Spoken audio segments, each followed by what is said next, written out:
도미노 게임 좋아하십니까? 할 기회가 많지 않죠, 그죠? 사실 뭐 도미노 이렇게 세우는 공간도 필요하고 또 이렇게 세우는 작업 자체가 쉽지 않습니다.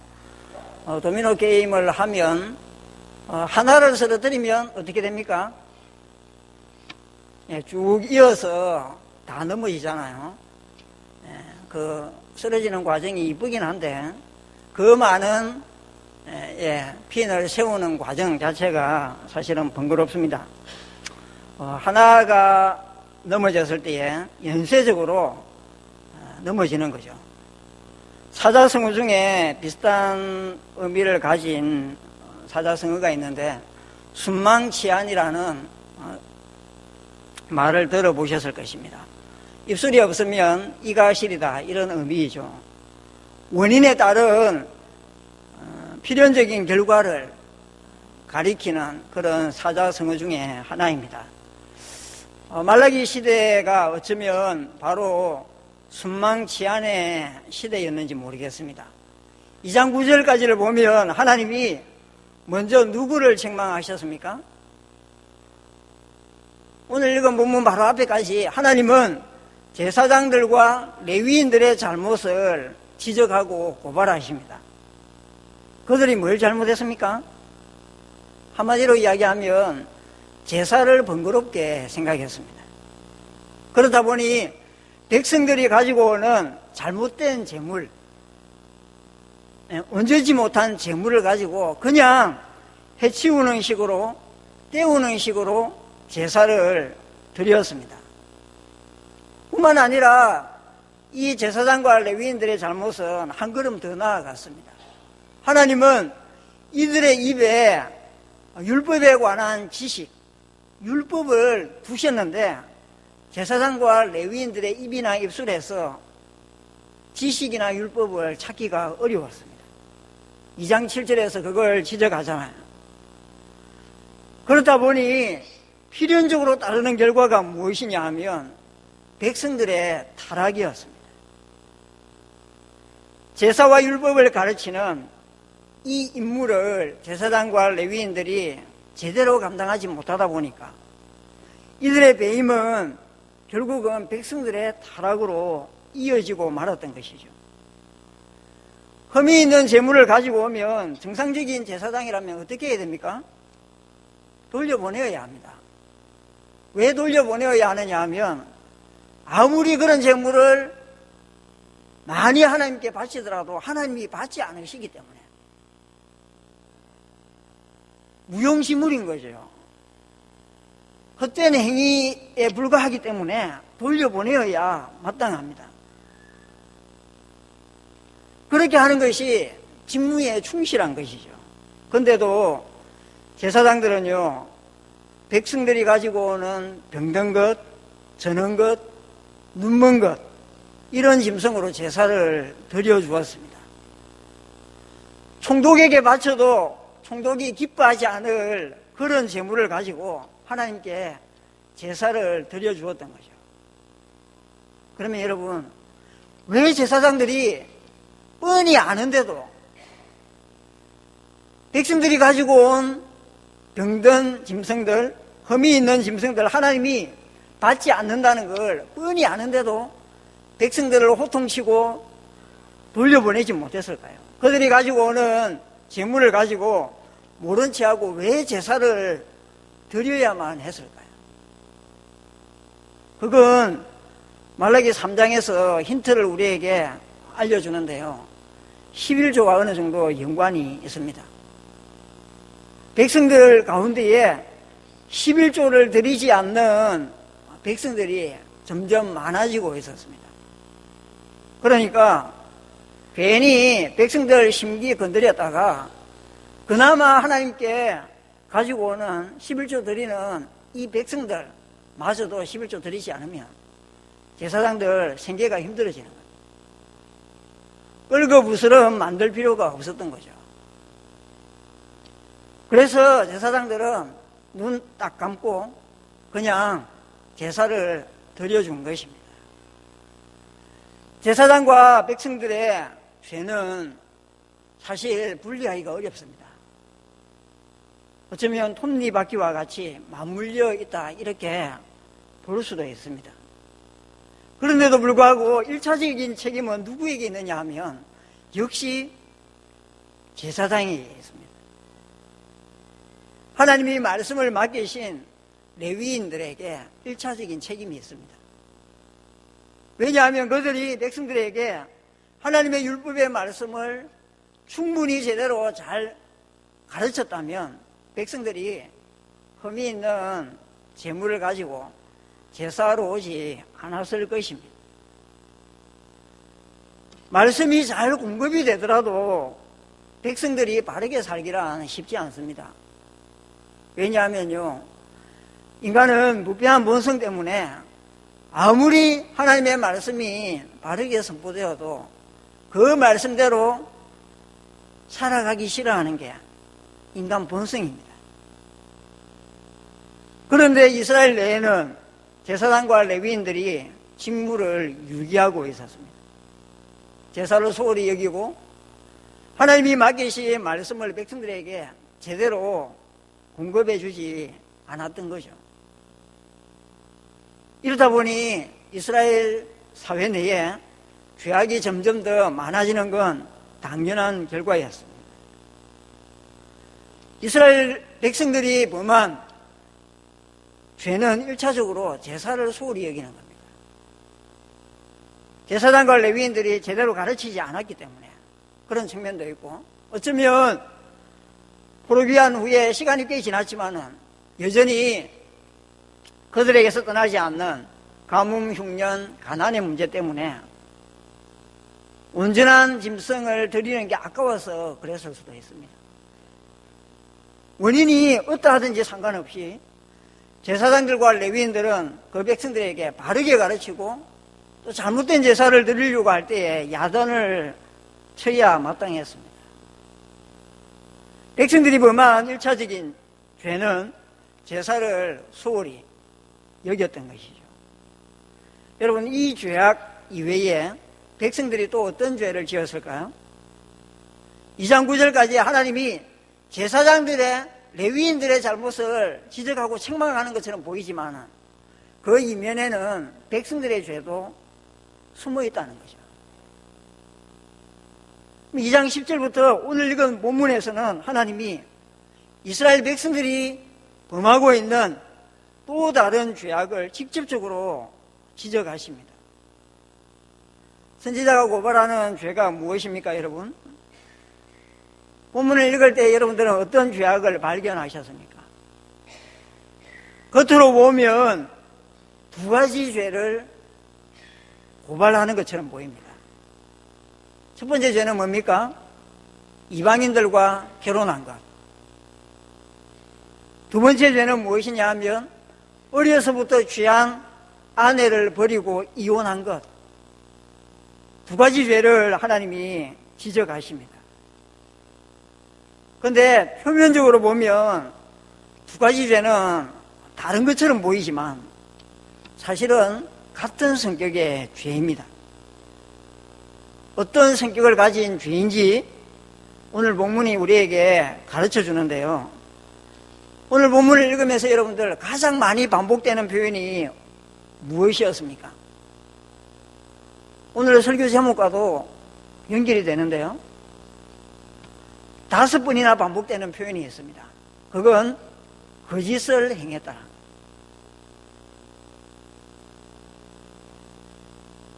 10절과 11절과 14절을 보면요, 이스라엘 백성들이 거짓을 행했다, 팩트를 진술하고 있습니다. 이어서 15절과 16절에서는 이제부터라도 거짓을 행하지 말라 이렇게 말씀하시죠. 겉으로 보면 달라 보이는 이방인들과 결혼하는 것, 그리고 아내를 버리고 이혼을 하는 것, 이 둘은 똑같이 거짓을 행하는 죄라는 것이죠. 거짓을 행하는 게 뭘까요, 여러분? 단순히 거짓말하는 정도, 그 정도를 이야기할까요?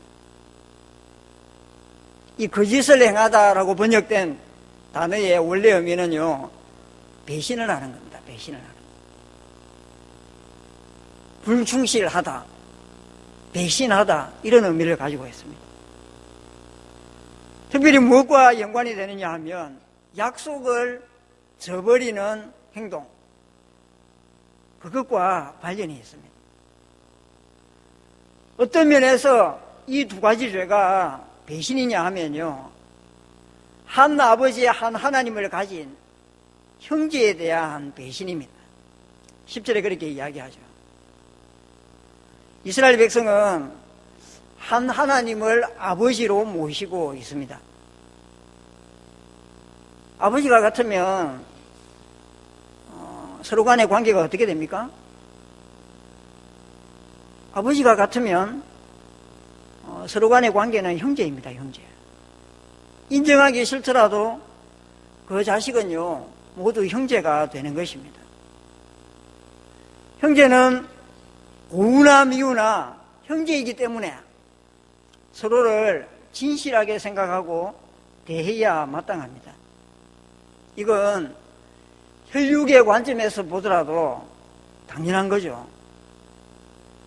형제 간에 거짓되게 행하는 것, 다르게 이야기하면 형제의 애를 버리고 형제를 배신하는 모습을 부모가 보면요, 부모의 마음에는 피눈물이 맺히잖아요.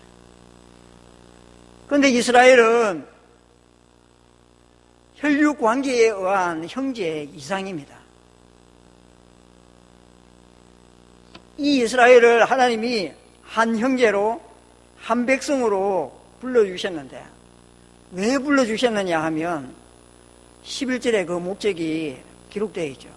여호와께서 사랑하시는 성결. 오전 예배 시간에 담임 목사님이 잠깐 인용을 했는데, 출애굽기 19장 5절 6절을 보면 하나님이 이스라엘을 부르실 때에 거룩한 백성, 제사장 나라 삼기 위해서 불러주셨습니다. 이런 하나님의 부르심을 조금이라도 염두에 둔다면 이방인들과 결혼하는 건요, 결코 단순한 문제가 아닙니다.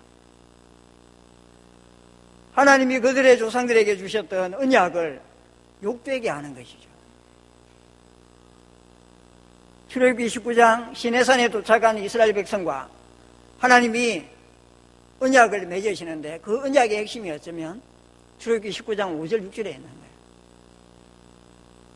너희가 내 말을 잘 듣고 내 언약을 지키면 내가 너희를 거룩한 백성, 제사장 나라 삼겠다고 말씀하셨기 때문에.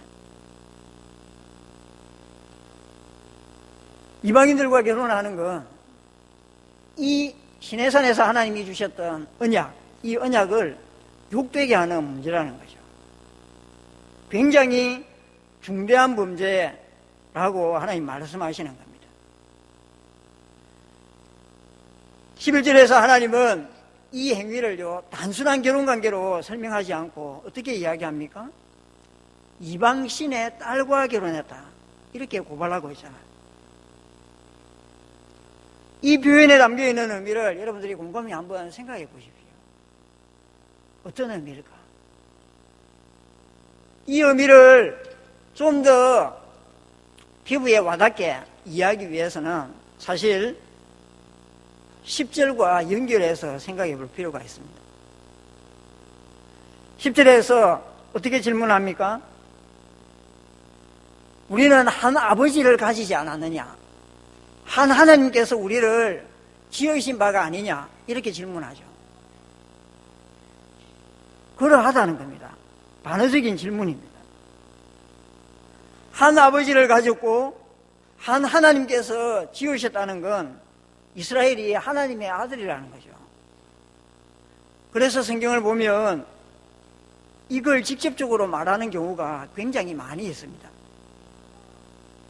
출애굽기 4장 22절을 보면 하나님이 모세를 부르실 때에 이렇게 말씀하시죠. 너는 바로에게 이르기를 여호와의 말씀에 이스라엘은 내 아들 내 장자다, 그렇게 말씀하십니다. 호세아 11장 1절을 보더라도 이스라엘이 어렸을 때에 내가 사랑하여 내 아들을 애굽에서 불러내었거늘. 이사야 1장 2절에서도 하나님은 하늘이여 들으라, 땅이여 귀를 기울이라, 여호와께서 말씀하시기를 내가 자식을 양육하였거늘 그들이 나를 거역하였도다. 성경은 끊임없이 이스라엘을 하나님의 아들이라고 칭하고 있습니다. 그렇기 때문에 이스라엘은 하나님의 딸과 결혼해야 마땅합니다. 그렇게 하는 게 한 하나님, 한 아버지를 모신 언약 백성으로서 마땅한 바입니다. 이걸 거부하고 이방인과 결혼하는 건 형제를 배신하는 행위가 되는 것이죠. 그래서 하나님은 율법을 주실 때에 이걸 분명하게 직접 말씀해 주셨습니다. 신명기 7장을 한번 찾아볼까요? 신명기 7장 3절 4절을 한번 찾아보십시오.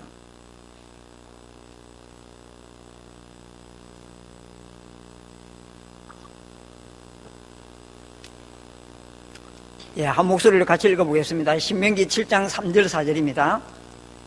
또 그들과 혼인하지도 말지니 내 딸을 그들의 아들에게 주지 말 것이요 그들의 딸도 내 며느리로 삼지 말 것은 그가 내 아들을 유혹하여 그가 여호와를 떠나고 다른 신들을 섬기게 하므로 여호와께서 너희에게 진노하사 갑자기 너희를 멸하실 것임이니라. 이방인들과 결혼하는 건 단순한 결혼이 아닙니다. 이건 이방신들을 섬기는 걸로 이어지죠. 이건 결국 하나님의 진노를 불러일으키고 급기야 멸망에 이를 수 있는 것이죠. 그래서 하나님은 율법을 주실 때에 이방인과 결혼을 절대적으로 금지시키신 것입니다. 쉽게 이야기를 한다면 이방인과 통혼을 하는 건 가문을 바꾸는 것과 같은 의미라는 겁니다. 그러니 하나님은 그들에게 상응하는 대우를 해주겠다고 하시죠. 12절을 보십시오. 하나님이 어떻게 선언하십니까? 이 일을 행한 사람에게 속한 자는 깨는 자나 응답하는 자 모두, 더 나아가 여호와께 제사를 드리더라도 야곱의 장막에서 끊어버리겠다. 그렇게 말씀하십니다. 깨는 자는 아마도 적극적으로 이 죄를 범하는 사람을 가리키는 것 같습니다. 이방인과 적극적으로 혼인하는 사람. 응답하는 자는 이런 죄를 범하는 사람들에게 휩쓸려서, 좀 소극적이지만은 휩쓸려서 그 죄에 대해서 침묵하고 또 분위기 때문에 그렇게 죄에 가담하고 있는 그런 사람을 가리키는 걸로 보입니다. 여기에서 우리가 생각해 보아야 할 것이 있습니다. 하나님이 무엇을 우리에게 말씀하시느냐 하면, 변질된 신앙을 갖고서도 종교 행위는 얼마든지 할 수 있다는 거죠. 이방인들과 결혼을 하고 그들이 섬기는 신을 섬기면서도 여호와 하나님께 얼마든지 제사를 드릴 수 있습니다. 실제 이스라엘 백성들은 하나님께 제사를 드렸습니다. 그런데 하나님은 뭐라고 말씀하십니까? 여호와께 제사를 드리더라도 야곱의 장막에서 끊어버리겠다. 하나님의 가문에 속한 자로 인정하지 않겠다라고 하나님이 굉장히 무섭게 말씀하고 계시죠. 하나님을 향한 우리의 신앙 어떠합니까? 우리의 신앙은 순수합니까? 불순물이 섞여서 변질되지는 않았습니까? 순수하지 못한 동기, 변질된 신앙을 갖고서도 얼마든지 예배 드릴 수 있습니다. 그렇지만 그 예배는 종교행위에 불과하고 하나님을 기쁘게 하지 못합니다. 이스라엘이 배신한 두 번째 내용은 어려서부터 취했던 아내에게 행했는데요. 이혼할 만한 이유가 없는데도 불구하고 이혼 정서를 써주고 아내를 쫓아버렸던 것 같습니다. 신명기 24장에 보면 아내에게 부정한 사유가 있을 때에 이혼 정서를 써서 아내를 친정으로 돌려보낼 것을, 이혼할 것을 모세가 이야기하고 있습니다. 이 율법의 말씀을 이스라엘 백성들은 자기 편의대로 악용을 했던 것입니다. 이렇게 아내를 배신한 사람들을 하나님이 어떻게 대우하시느냐 하면 13절을 보면요, 그들이 드리는 봉헌물을 돌아보지도 않고 받지도 않겠다 말씀하시죠. 여러분, 기가 막히지 않습니까? 봉헌물을 하나님 앞에 드리는 이유는 하나님이 좀 봐주셨으면 좋겠다, 하나님이 내가 드리는 봉헌물을 좀 받아주시면 좋겠다, 그런 바람에서 드리는 겁니다. 그런데 하나님이 거들떠보지도 않으시는 거예요. 이렇게 되니까 이들은 눈물을 흘리며 울고 탄식까지 쏟아내었습니다. 13절에 눈물, 울음, 탄식으로 하나님의 제단을 가린다, 그렇게 말씀하십니다. 그러면서 하나님께 뭐라고 질문하느냐 하면요, 14절에 어찌 됨이니까, 하나님이 우리의 봉헌물을 그들도 보지도 않는 이유가 무엇입니까? 하나님께 질문하고 있는 거죠. 하나님이 왜 아내에게 거짓을 행하는 걸 이토록 싫어할까요? 그건 창조 당시에 하나님이 의도하신 질서와 어긋나기 때문입니다. 하나님의 영은 여유가 있으셨기 때문에 처음 창조할 때에 둘을 만들 수 있었어요. 그런데 하나님은 그렇게 하지 않았다는 거죠. 하나만 만들었고, 아담과 하와를 둘로 만들지 않고 둘이 합쳐 한 몸이 되게 만드셨다는 거예요. 우리가 결혼 예식에 가서 주례하시는 목사님이 주례 설교 중에 혹은 서약 중에 아니면 공포 중에 선포하는 말씀을 많이 듣지 않습니까? 하나님이 하나 되게 하신 것을 사람이 나누어서는 안 된다, 나누지 못할지니라, 그렇게 선포하잖아요. 하나님이 처음 창조하실 때에, 부부를 만드실 때에 한 남자와 한 여자가 하나 되게 그렇게 만드셨습니다. 이 하나님의 창조 질서를 어기는 행위이기 때문에 아내를 버리는 것, 그걸 하나님이 싫어하시는 거예요. 그렇다면 여러분, 이게 오늘 우리가 함께 살펴봤던 이스라엘 백성들의 죄악은요, 결혼 관계와 좀 연관이 있잖아요. 이방인들과 결혼하는 것, 그리고 일찍이 결혼한 자기 아내를 버리고 이혼하는 것, 결혼 관계와 관련이 있습니다. 그럼 이스라엘 백성들이 왜 이런 짓을 범했을까? 질문을 던져봐야 됩니다. 말라기 선지자가 말라기서에서 이 죄를 공적으로 지적하고 책망한다는 건 한두 사람의 문제가 아니었다는 거죠. 한두 사람의 문제였으면 선지자가 조용히 찾아가서 이야기할 수 있었을 거예요. 백성들의 죄악에 대해서 말라기서에서 지적하는 건 어쩌면 오늘 본문의 내용이 전부라고 말해도 과언이 아닙니다. 그 말은 당시에 이런 일을 행하는 사람이 한두 사람이 아니라 보편적인 사회적인 현상이었다는 거죠. 그렇다면 왜 이스라엘 백성들이 이런 짓을 범했을까? 이런 죄를 범했을까? 본문은 우리에게 답을 이야기해 주지 않습니다. 그럼에도 불구하고 당시에 이스라엘 백성들의 사회상을 연구했던 많은 학자들, 또 성경에 많은 주석가들이 어떻게 주석을 하고 있느냐 하면요, 포로 생활하는 동안에 버려졌던 이스라엘 백성들의 토지, 그 토지가 오랜 세월 동안 버려짐으로 말미암아 합법적으로 이방인들의 손에 들어가 있었다는 거예요. 그러다 보니 자기 토지를 되찾기 위해서 이방인들과 혼인을 했다는 거예요. 이방인의 자녀와 혼인을 하다 보니까 원래 결혼했던 관계는 깨어버려야 되는 거죠.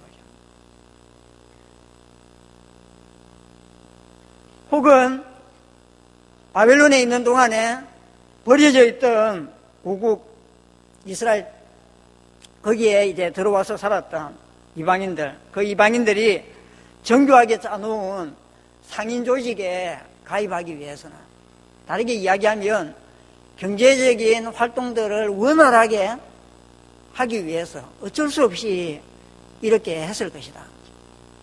그렇게 주석하는 분들이 많이 있습니다. 말씀을 정리하려고 합니다. 저와 여러분들은 한 하나님께 지음을 받은 한 아버지를 모신 형제들입니다. 하나님의 아들인 것이죠. 다르게 이야기하면 한 배를 탄 운명 공동체라고 할 수 있습니다. 그러면 여러분 어떻게 해야 됩니까? 살아도 같이 살고 죽어도 같이 죽어야 됩니다. 눈앞에 보이는 이익, 이 당시에는 잃어버렸던 토지를 되찾고 경제적인 활동을 위해서 상인 조직에 가입하기 위해서 이런 이익 때문에 거짓을 행해서는 안 되는 것이죠. 여러분, 우리 앞에 보이는 어쩌면 작은 이익들, 이 당시에 이스라엘 백성들 눈앞에 보였던 것과는 좀 다를 수 있어요. 근데 그것 때문에 하나님이 우리와 맺으신 언약을 욕되게 하면 곤란하다는 거예요. 거짓을 행하면 안 된다는 거죠. 다르게 이야기하면 배신을 때리면 안 된다는 거예요. 오전 예배에서 담임 목사님이 굉장히 좀 극단적인 예를 들긴 했지만 하나님을 신실하게 믿다가 순교의 자리에 이르는 사람과 배교하고 이 땅에서 고아로운 생활을 하다 죽는 사람, 어느 사람이 성공한 사람인가? 전자인 거죠, 전자.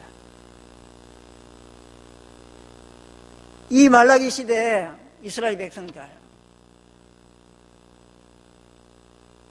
경제적으로 어쨌든 활로를 좀 열어가기 위해서는 방법이 필요했을 거예요.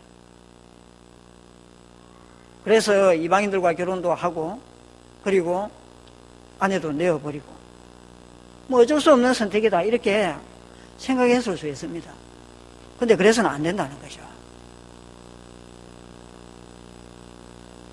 이스라엘이 망했던 이유가 사실은 하나님의 언약을 잊어버리고 하나님의 언약에 충실하게 반응하지 않은 것 때문에 망했는데, 그래서 70년 죽을 고생하고 하나님이 돌아오게 해주셨는데 다시 그 언약을 욕되게 하는 행위, 하나님의 가문에 속해 있는 이스라엘이 하나님의 가문이 아닌 이방신의 딸들과 결혼을 하고 하나 되게 하신 그 부부의 서약을 깨는 행위를 하고 있으니까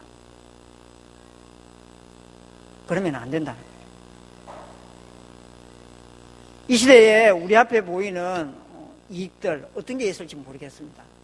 저는 아직 사회생활을 많이 하지 않았고 여러분에 비해서는 나이가 젊은 편이기 때문에 제가 아는 것보다는 여러분들이 더 많은 걸 알 수 있을 수도 있습니다. 그런 이익들 때문에 하나님이 우리와 맺은 언약, 이 언약 관계를 저버리고 배신을 하는 것, 하나님 기뻐하지 않습니다. 그렇게 하면서 우리는 얼마든지 하나님께 예배를 드릴 수 있고요, 종교 행위를 할 수 있습니다. 하나님은 그런 우리의 예배를 받지 않으시는 것이죠. 이런 죄악들로부터 우리가 우리 자신을 잘 지키기 위해서는 우리 공동체 내에 하나님의 말씀을 올바르게 전하는 목회자들이 세워지도록 기도해야 돼요. 우리 한소만 교회뿐만 아니라 한국교회 전반적으로 하나님의 말씀이 올바르게 공급이 되어야만 여러분들이 그나마 하나님과 언약 관계에 충실하게 살아갈 수 있는 여지가 생기는 거예요. 말씀이 바르게 공급되지 않으면 사실 성도들의 삶은 하나님과 언약 관계에 충실하게 살아가기가 어렵습니다. 특히 교회 목회자들이 말씀에 기초해서 바른 권면을 할 때, 우리의 잘못된 어떤 행동들을 지적할 때, 그게 당장은 우리의 마음에 송곳처럼 다가오잖아요. 그럼에도 불구하고 그걸 잘 받아들이고 교정해 나가야 되고, 또 그 말씀대로 살아가지 않는 옆에 지체들을 볼 때에 그걸 그냥 내버려 두고 소극적으로 응대하는 것이 아니라 적극적으로 권면하고 바른 길로 돌이킬 수 있도록 도와야 하는 거예요. 그래야 신앙공동체 교회가 바르게 하나님과 맺은 언약에 충실하게 세워져 갈 수 있다는 걸 여러분들이 기억하고, 우리 앞에 있는 이익, 거기에 너무 눈 돌리지 마시고, 살아도 같이 살고 죽어도 같이 죽는다. 하나님이 함께 하시면 굶어 죽어도 괜찮다. 그런 마음을 가지고 끝까지 하나님이 우리에게 주신 그 언약을 소중하게 생각하고 살아가는 여러분들이 될 수 있으면 좋겠습니다.